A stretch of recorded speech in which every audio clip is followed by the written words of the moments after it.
రంగారెడ్డి జిల్లా ఆల్మాస్గూడలో ఉద్రిక్తత నెలకొంది. బోయేపల్లి కాలనీలో హైడ్రా కూల్చివేతలు కొనసాగుతున్నాయి. ఈ నేపథ్యంలోనే కూల్చివేతలను కార్పొరేటర్ భర్త శేఖర్ అడ్డుకున్నారు. హైడ్రా అధికారులపై దాడికి యత్నించారు. కూల్చివేతలను అడ్డుకున్న వారిని పోలీసులు అదుపులోకి తీసుకున్నారు. అన్ని రకాల ఫెసిలిటీస్ ఉన్నాయి. కరెంటు, వాటరు, రోడ్లు అన్నీ క్లియర్ ఉన్నాయి. పార్క్ ప్లేస్తో సహా అన్నీ మాకు క్లియర్గా చూపించినండి. అయినా మేము రోడ్డు కోసం వెయిట్ చేసినాం. చాలా సంవత్సరాల నుంచి వెయిట్ చేసినాం. రోడ్డు ఇవ్వకుండా మొత్తమే రోడ్డు క్లోజ్ చేయడం, రోడ్డుకి గోడ కట్టడం జరిగిందండి. అక్కడ మాకు చాలా బాధ అనిపించింది.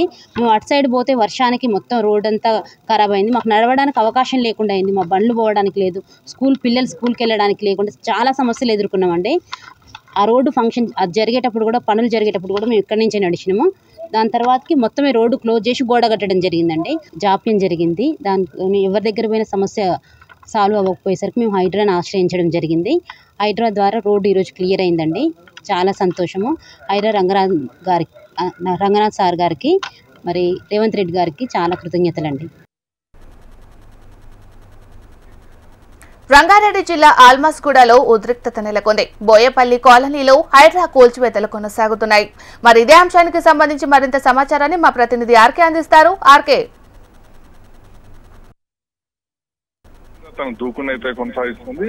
10 రోజుల వ్యవధిలోనే ఆల్మాస్గూడ ప్రాంతంలోనే ఏవైతే ఇల్లీగల్ కన్స్ట్రక్షన్స్ ఉన్నాయో వాటిపైన అయితే కూల్చివేతలు అయితే కొనసాగిస్తుంది. ప్రస్తుతం రంగారెడ్డి జిల్లా ఏదైతే బీఆర్ఎస్ పార్టీకి సంబంధించిన కార్పొరేటర్ భర్త ఎవరైతే ఉన్నారో ఆయనకు సంబంధించిందిగా ఒకటి చెప్తున్న ఇల్లీగల్ కన్స్ట్రక్షన్ ని కొద్దిసేపటి కింద కూల్చివేయడం జరిగింది. దీనికి సంబంధించి ఉద్రిక్త పరిస్థితులు అయితే అక్కడ నెలకొన్నాయి. బీఆర్ఎస్ పార్టీకి సంబంధించిన కార్పొరేటర్ భర్త శేఖర్ రెడ్డి తన అనుచరులందరితో కలిపి అక్కడికి రావడం జరిగింది. అసలు ఏ విధంగా కూల్చివేస్తారంటూ కూడా ఒకసారిగా హైడ్రా అధికారుల పైన విరుచుకుపడడం జరిగింది. వాస్తవానికి 1982లో ఈ మొత్తం కూడా లేఅవుట్లు చేయడం జరిగింది. మిగిలిన ప్లేస్ ఏదైతుందో దాని మొత్తాన్ని కూడా ఈ శేఖర్ రెడ్డికి సంబంధించిన అనుచరులు మొత్తం కూడా కబ్జా అయితే చేసినట్టు హైడ్రా అధికారులు అయితే గుర్తించడం జరిగింది. అక్కడ మొత్తం కూడా క్రికెట్ కి సంబంధించిన మొత్తాన్ని కూడా, అంటే ఏవైతే క్రికెట్ గేమ్స్ ఆడుకునేందుకు ఒక షెడ్ల తరహాలో ఏర్పాటు అయితే చేయడం జరిగింది. దీనిపైన గతంలోనే స్థానికులు ఎవరైతే అధికారులందరికీ కూడా ఫిర్యాదు చేసినప్పటికీ, స్థానిక అధికారులందరికీ ఫిర్యాదు చేసినప్పుడు కూడా